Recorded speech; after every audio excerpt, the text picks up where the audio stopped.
Yes, I know the game is old, but we are going to do this anyway.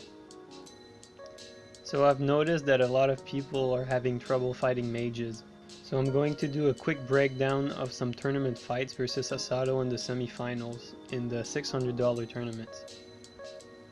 Let's get started. The number one and most important thing is to be constantly moving from side to side. On good latency, every spell in the game can be strafed. However, be careful. The moment there is latency involved, spells that would otherwise be dodged by strafing will clip you anyway.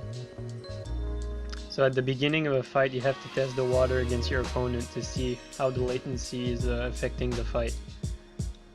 I'd suggest a roll dodge in the beginning of the fight just to make sure that you're safe to strafe the spell.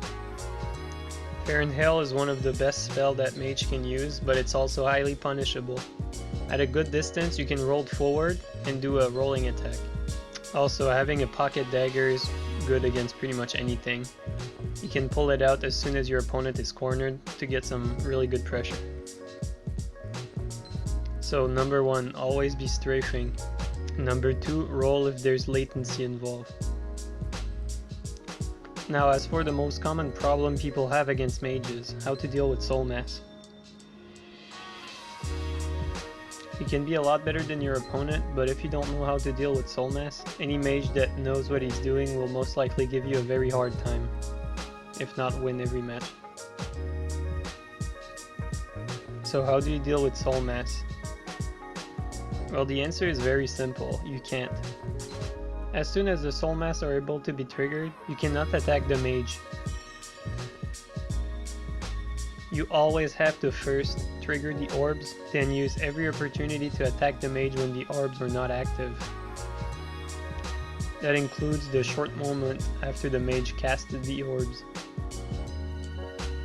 Not every weapon are well suited to fight mages, especially good ones. You usually want to rock a fast weapon to switch to being aggressive at a moment's notice.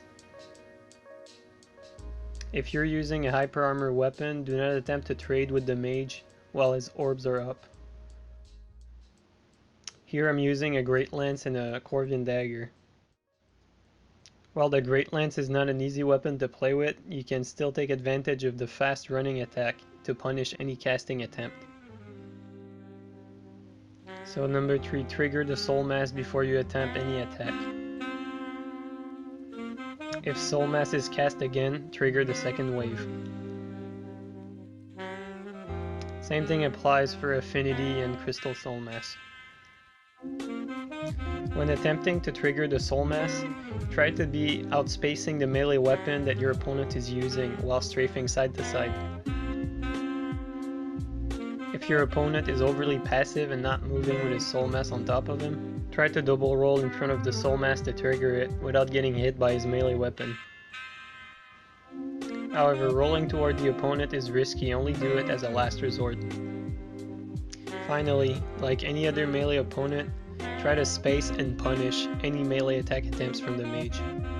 You usually won't have that many openings, so make sure you make it count when that happens.